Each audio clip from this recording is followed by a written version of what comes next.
என் பெயர் கோகுல். நான் இப்போது பணியில் இருந்து வீட்டுக்கு வருகிறேன். ரயிலில் வந்து கொண்டே இருக்கிறேன். ஒரு 5 வருடங்களுக்கு முன்னால் என் வாழ்வில் நடந்த சந்தோஷத்தையும் துக்கத்தையும் நினைத்து கொண்டே ரயில் பயணத்தை தொடர்கிறேன். அப்படி 5 வருடங்களுக்கு முன்னால் என் வாழ்வில் என்னத்தான் நடந்தது என்று பார்ப்போமா? என் நண்பர்கள் விச்சு, சுப்பு. எனக்கு அப்பா அம்மா இல்லை. நான் விச்சுவின் வீட்டில் தான் தங்கி இருந்தேன். என்னை அவர்கள் பிள்ளையை போலவே வளர்த்து வந்தார்கள். விச்சுவுக்கு ஒரு தங்கையும் உண்டு.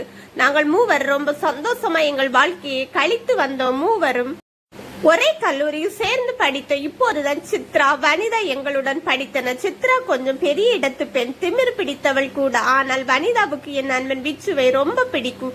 விச்சுவை அவன் காதல் வலையில் வீழ்த்த நினைத்தாள். இருந்தால் அவளுக்கு கொஞ்சம் பயமாய் இருந்தது. இதனால் சித்ரா காதலிப்பது போல தொடர்ந்து கடிதங்களை எழுதி விச்சுவுக்கு அனுப்பினாள். ஆரம்பித்து விச்சுவுக்கு இதில் விருப்பம் இல்லாமல் இருந்தது. போக போக விச்சுவுக்கு சித்ரா மேலே காதல் வந்தது. ஆனால் சித்ரா அவனை ஒரு நண்பனாக நினைத்து வந்தாள். இப்படி 3ஆம் வருட படிப்பு நடந்து கொண்டு இருந்தது.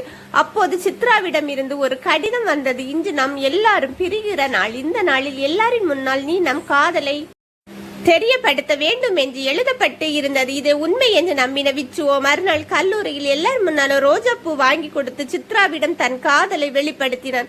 இதை சற்றும் எதிர்பாராத சித்ராவு ஓங்கி விச்சு கணத்தில் ஒரு அறைந்தாள். விச்சு மீதை எதிர்பார்க்கவில்லை. அப்போதுதான் இருவருக்கு மோதல் தொடங்கியது. எங்களுடைய கல்லூரி படிப்பு முடிந்தது. விச்சுவின் குடும்பம் பெரிய குடும்பம் என்பதால் அவன் அப்பாவின் தொழிலை பார்த்து வந்தான். நானும் அவனுடனே இருந்து விட்டேன்.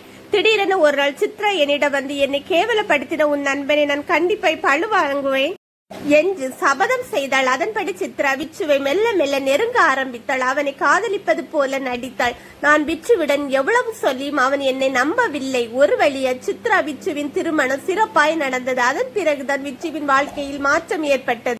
சித்ரா திருமணம் முடிந்து வந்ததிலிருந்து என்னை என் நண்பனிடம் இருந்து பிரிப்பதில் உறுதியாக இருந்தாள். விச்சுவின் தங்கை பூஜா என்னை காதலித்து வந்தாள். ஆனால் எனக்கு என் நண்பனின் நட்பு தான் உயர்ந்தது என்று நினைத்தேன். போக போக சித்ராவின் கோபம் இன்னும் அதிகமாக இருந்தது. ஒரு நாள் பூஜா என்னிடம் வந்து என்னை திருமணம் செய்து கொள் என்று அழுது கொண்டே இருந்தாள். இதை பார்த்த சித்ராவு என்னை பற்றி தவறாக விச்சுவிடம் கூறினாள். இதனால் கோபப்பட்ட விச்சுவோ என் நண்பனை பற்றி தப்பாக சொன்னால், இனி நீ ஒரு நிமிடம் இங்கே இருக்க கூடாது, எனக்கு நீயே என் நண்பனா என்று கேட்டால், அவன்தான் முக்கியம் என்று சொன்னான். இதனால் கோவப்பட்ட சித்ரா வீட்டை விட்டு கிளம்ப போனால். விச்சுதான் எடுத்து கூறி அவளை எப்படியோ சமாதானம் செய்தான். பூஜாவின் விஷயம் வீட்டில் தெரிந்து எல்லாரும் எனக்கும் பூஜாவுக்கும் திருமணம் பேசி முடித்தனர்.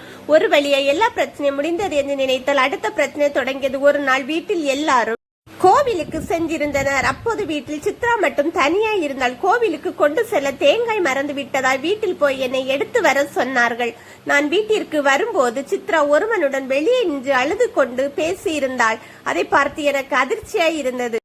நானும் சித்ரா என் நண்பனை ஏமாற்றுகிறாய் என்று நினைத்து அவனை அடித்து விட்டு என் நண்பனிடம் சொன்னேன், விச்சோ எனக்கு சித்ராவை பற்றி தெரியும், ஆரம்பத்தில் இருந்த உனக்கு அவளை பிடிக்காது, அதனால் அவள் மீது வீண் பழி போடுகிறாய் என்று என்னிடம் சண்டை போட்டான். இதற்கு மேலே இங்கு இருக்கக்கூடாது என்று நான் வீட்டை விட்டு கிளம்பி விட்டேன். விச்சுவோ என்னை தடுத்து நிறுத்தி என் பின்னால் ஓடினான். எங்கள் இருவருக்கும் இன்னும் சண்டை நடந்து கொண்டே இருந்தது. ஒரு மலையில் இருந்து விச்சு கீழே விழ போனான். எவ்வளவு காப்பாற்ற முயன்றும் என்னால் விச்சுவை காப்பாற்ற முடியவில்லை. என் நண்பன் இறந்து விட்டதாகவே நான் நினைத்து விட்டேன். என்னுடைய கடந்த காலத்தை நினைத்து கொண்டேன்.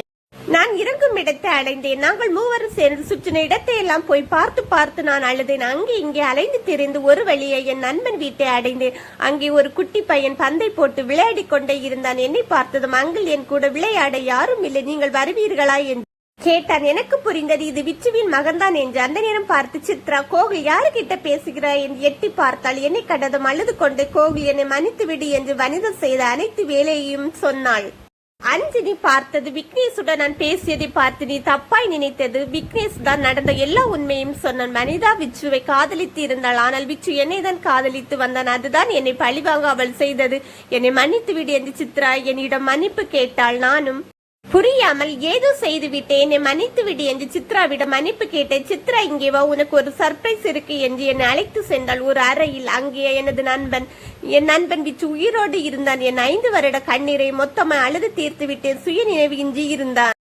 என் கண்ணீர் விச்சுவின் பாதத்தை நனைத்ததும் அவனுக்கு கொஞ்சம் கொஞ்சமாய் சுய நினைவு வந்தது. கோகுல் என்று என்னை கட்டிப்பிடித்து அழுதான். இப்போது என்னை கண்டதும் பூஜா ஓடி வந்தாள். எங்கள் இருவரையும் ஒரு கோவிலுக்கு அழைத்து சென்று திருமணத்தை நடத்தி வைத்தான் விச்சு.